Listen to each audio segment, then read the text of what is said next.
ముందుగా stove on చేసి pan పెట్టుకొని ప్యాన్ హీట్ అయిన తర్వాత ఓ 6 ఎండుమిర్చి యాడ్ చేసుకోవాలి. అలాగే 7-8 జీడిపప్పు గుండ్లని యాడ్ చేసుకోవాలి.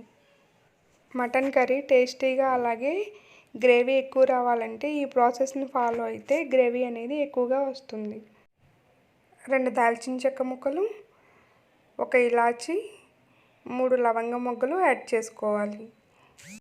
ఫ్లేమ్ అనేది సిమ్లో ఉంచుకొని వీటిని దోరగా ఫ్రై చేసుకోవాలి. ఇవి దోరగా ఫ్రై అయిన తర్వాత స్టవ్ ఆఫ్ చేసేసి పక్కకు తీసుకొని మిక్సీ జార్లో వేసుకొని ఫైన్ పౌడర్లా ప్రిపేర్ చేసుకోవాలి.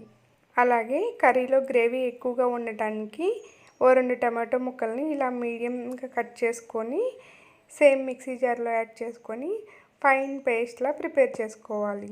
ఇలా ప్రిపేర్ చేసుకొని పక్కన ఉంచుకోవాలి. ఇప్పుడు మరలా సన్నగా చాప్ చేసి పెట్టుకున్న 2 ఆనియన్స్ అలాగే 2 పచ్చిమిర్చి యాడ్ చేసి మెత్తగా ఫైన్ పేస్ట్లా ప్రిపేర్ చేసుకోవాలి. ఇలా ప్రిపేర్ చేసి పక్కన ఉంచుకోవాలి. ఇప్పుడు స్టవ్ ఆన్ చేసి ప్రెషర్ కుక్కర్ పెట్టుకొని 2 టేబుల్ స్పూన్స్ ఆయిల్ యాడ్ చేసుకోవాలి. ఆయిల్ హీట్ అయిన తర్వాత 2 బిర్యానీ ఆకులు అలాగే కొంచెం మిరియాలు యాడ్ చేసుకోవాలి. ఇప్పుడు ఆల్రెడీ ప్రిపేర్ చేసి పక్కన ఉంచుకున్న ఆనియన్ పచ్చిమిర్చి పేస్ట్ యాడ్ చేయాలి. ఇలా యాడ్ చేసుకొని ఆయిల్లో మిక్స్ అయ్యే వరకు ఒకసారి మిక్స్ చేసుకోవాలి. ఆనియన్ పేస్ట్ అనేది త్వరగా అడుగంటిపోతుంది కాబట్టి కొంచెం ఫ్రై అయిన తర్వాత 3 టేబుల్ స్పూన్స్ అల్లం వెల్లుల్లి పేస్ట్ని యాడ్ చేసుకోవాలి.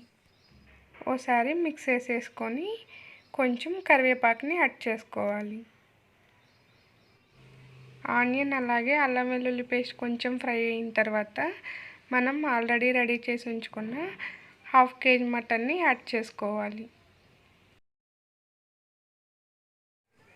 మటన్కి బాగా మసాలాలు పట్టే వరకు ఒకసారి మిక్స్ చేసుకోవాలి. ఇప్పుడు ఓ 1/2 టేబుల్ స్పూన్ పసుపుని యాడ్ చేసుకోవాలి. అలాగే 1 టేబుల్ స్పూన్ సాల్ట్ యాడ్ చేస్తున్నాను.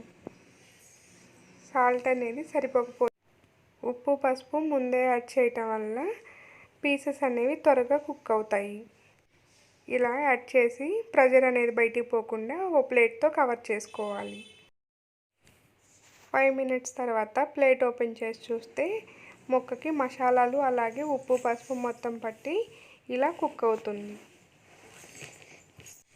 ఇలా మధ్య మధ్యలో ప్లేట్తో కవర్ చేస్తూ ఓపెన్ చేసి కదుపుతూ ఉండాలి, లేకపోతే మటన్ అనేది అడుగంటిపోతుంది. మటన్లో వాటర్ మొత్తం ఇంకిపోయే వరకు ఇలా ప్లేట్తో కవర్ చేస్తూ మధ్య మధ్యలో కదుపుతూ మిక్స్ చేస్తూ ఉండాలి. ఇక్కడ మటన్లో వాటర్ మొత్తం పోవటానికి నాకు 20 మినిట్స్ పట్టింది. వాటర్ మొత్తం ఇంకిపోయిన తర్వాత మటన్ అనేది ఇలా ఉంది. మటన్లో వాటర్ మొత్తం ఇంకిపోయిన తర్వాత మనం ఆల్రెడీ గ్రైండ్ చేసి పెట్టుకున్న జీడిపప్పు టమాటో పేస్ట్ ఉంది కదా, అదే యాడ్ చేసుకోవాలి. ఇక్కడ కారం అనేది ఆప్షనల్, ఎందుకు అంటే మనం ఆల్రెడీ ఎండుమిర్చిని ఫ్రై చేసి యాడ్ చేసాం కాబట్టి. నేనైతే 2 టేబుల్ స్పూన్స్ కారం కూడా యాడ్ చేశాను. మీ స్పైసీనెస్కి తగినట్లుగా మీరు కారం యాడ్ చేసుకోవచ్చు. ఇప్పుడు 1 టేబుల్ స్పూన్ ధనియా జీరా పౌడర్ యాడ్ చేస్తున్నాను. అలాగే 2 కప్స్ వాటర్ యాడ్ చేస్తున్నాను. వాటర్ యాడ్ చేసి మొత్తం ఒకసారి మిక్స్ అయ్యే వరకు మిక్స్ చేసేసుకొని కుక్కర్ని లిడ్తో కవర్ చేసేసుకోవాలి. మీడియం ఫ్లేమ్లో ఉంచి 5 విజిల్స్ వచ్చిన తర్వాత లిడ్ ఓపెన్ చేసి చూస్తే మటన్ అనేది ఇలా కుక్ అయి ఉంది. ఇప్పుడు 1 table spoon garam masala add చేస్తున్నాను.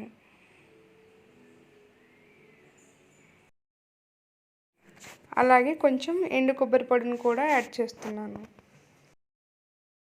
గరం మసాలా అలాగే ఎండు కొబ్బరి యాడ్ చేసి ఒకసారి మిక్స్ చేసేసుకొని స్టవ్ ఆఫ్ చేసేసి సర్వింగ్ బౌల్లోకి సర్వ్ చేసుకుంటే ఎంతో టేస్టీగా ఉండే మటన్ గ్రేవీ రెడీ అయిపోతుంది. పైన కొంచెం కొత్తిమీరతో గార్నిష్ చేసుకోవాలి. మీకు నా వీడియో నచ్చినట్లయితే లైక్ చేయండి, అలాగే షేర్ చేయండి. మీరు కూడా ఈ రెసిపీ ట్రై చేసి ఎలా వచ్చిందో కామెంట్స్ రూపంలో చెప్పండి. మన ఛానల్ ఎవరైనా మొదటిసారి చూస్తున్నట్లయితే ప్లీజ్ ఛానల్ సబ్స్క్రైబ్ చేసుకోండి. అలాగే పక్కనే ఉన్న బెల్ ఐకాన్ క్లిక్ చేస్తే నేను వీడియో అప్లోడ్ చేయగానే నోటిఫికేషన్స్ అనేవి మీ మొబైల్కి వస్తాయి. ప్లీజ్ సపోర్ట్ మీ. మీరు ఒక లైక్ చేయటం వల్ల వీడియో అనేది డిఫరెంట్ పర్సన్స్కి పాస్ ఆన్ అవుతుంది. Please video like